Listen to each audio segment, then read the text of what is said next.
in wisdom and solid learning, not just any learning, but solid learning, sapiensya, and in an effective way of communicating with our fellows. Eloquentia is not just the Ateneo accent or thing. It is an effective way of communicating to people so we can persuade them and move them along with us. And this produced great people. Produced Jose Rizal, Gregorio del Pilar, Juan Antonio Luna, Claro Rector, Raul Manglapus, Horacio de la Costa, Soc Rodrigo, Evelio Javier. A long, long line of outstanding leaders were shaped by this tradition. However, I said 1960s, but it was really 1972, our Superior General, Father Pedro Arupe, who was in Japan when the atomic bomb fell on Japan, gave this very famous address, Men and Women for Others, at a meeting of Jesuit alumni in Sevilla, our Congress of alumni around the world. And he said that our prime educational objective must be to form men and women for others. Men and women who will live not for themselves, but for God and His Christ. Men and women who cannot even conceive of love of God, which does not include love for the least of their neighbors. Men and women completely convinced that love of God, which does not issue injustice for others, is a farce. We've heard this so often today that it does not hit us anymore. But in 1972, it was very, very striking, very, very striking, and very, very powerful. It also came, of course, to us in the Philippines at the time of activism, of martial law, and it allowed us at Ateneo de Manila to shape our response in fidelity to our own traditions. He goes on to say, what does this mean in practice?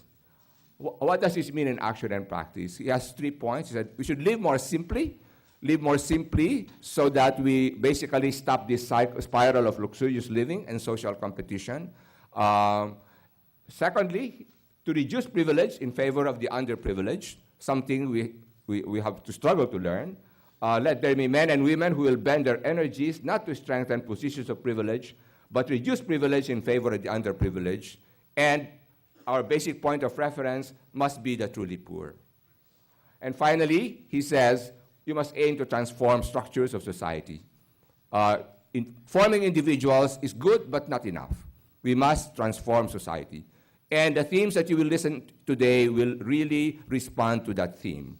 We will be speaking today not so much about the formation of individuals, although they are very important, leaders are very important, but you'll be listening today how we seek together with you to engage key social institutions at the grassroots, seeking to transform Philippine society, barangay by barangay, town by town, city by city, province by province. This is different from the paradigm we often hear in the Philippines. We seek to transform society in the Philippines by choosing one person at the top, a president or a mayor, and expecting that individual to transform society. That's been our paradigm for a very, very long time. Whenever we want to seek to transform society, we look for a new person. That person is important, but unless we engage institutions and transform institutions, towns, cities, health institutions, schools, it will not endure. The individuals have short lifespans. Institutions have much longer spans. So I think that's one of the key things we would like to point out to you today, because the default mode in the Philippines is to think of transformation in terms of personal leaders. They're important, but unless the leaders transform their institutions, it will not endure. It will not endure. So that's really one of the key things we'll try to engage you with today. So, this call that has come to us over the years has engaged us on a long journey, and let me tell you about some of the things we have been doing and we will be hearing about today. In the 1970s, Father Arupe, his call, I was dean of the college, some of you may have been there at that time, we answered his call by really engaging the poor. We had Sarili-Ka, immersion programs. We had lots of programs to work with the poor. I spent personally a lot of time with our students in the barrios and with the urban poor. We said that we have to educate the heart and get our students to really be in regular contact with the poor. In the 1990s, we realized that while this was good, it was not sufficient, because sometimes men and women for others were interpreted to mean that I had to go into social development. And if I went into business or law or medicine, it was not for me. So we began to say, no, that's not true. We are all called to be for others. And so we began to speak about men and women for others. this is Melissa Yung, young leaders who would use their professional skills and expertise to make a difference for the poor. Lawyers for others, doctors for others, mayors for others, a mayor who is for her people, and so on. I think the question always is, whatever our gift or our profession, how does it make a difference for other people, especially those most in need? That's what we try to interpret. And then, but then, even that, we also realized in the 1990s that I spent a lot of time with people asking ourselves, how is it that we're the only country in East or Southeast Asia that has made no progress whatsoever on poverty?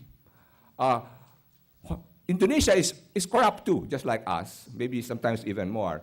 So is maybe Thailand. But they have made a big progress on their poor. There are fewer poor people there now than before. They have made their poor people have moved up.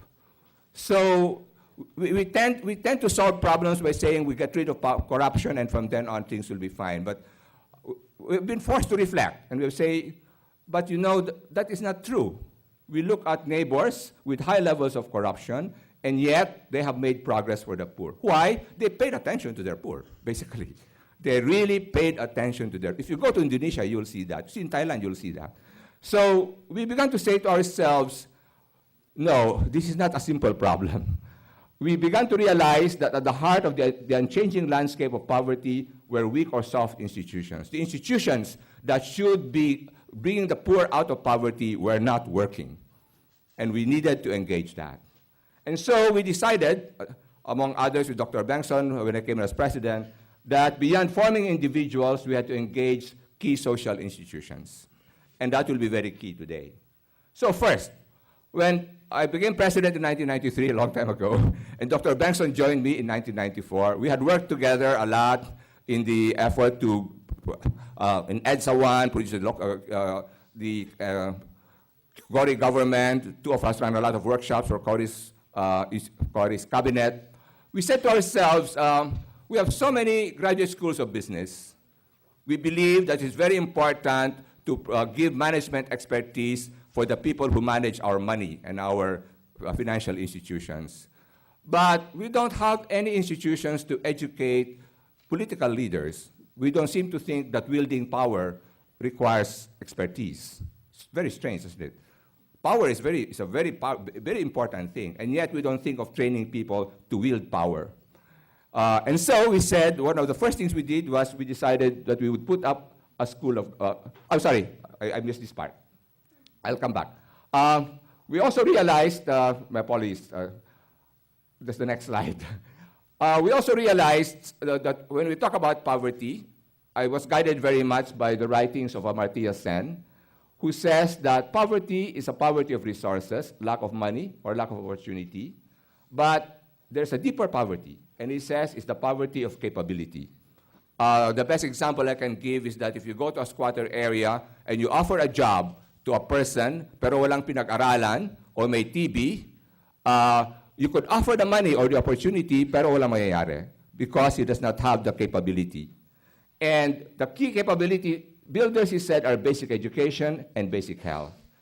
And he says that he has studied countries over the last 40 years, and those countries that came out of poverty in the generation before takeoff, it was not foreign direct investments, it was not economic policy fundamentally that they paid attention to. They paid attention to basic education and basic health. They created the capability for takeoff. And unless you create the capability for takeoff, basic education and basic health, you can do all your economic planning, you can do all your foreign direct investments, pero walang kakayanan yung mga tao mo, it will not work. So you'll create businesses and they'll move to Vietnam or Singapore or they'll move to China because the capability is there and not here. So that's the deep problem that we're trying to engage. So I'm sorry, coming back then. We decided then to set up a school of government. We needed to engage governance. And we decided that we will focus on local governments. One, because the feedback loop is closer, and we also believe that the Philippines is a very multifarious and very fragmented country, divided by islands, languages, and so forth. And as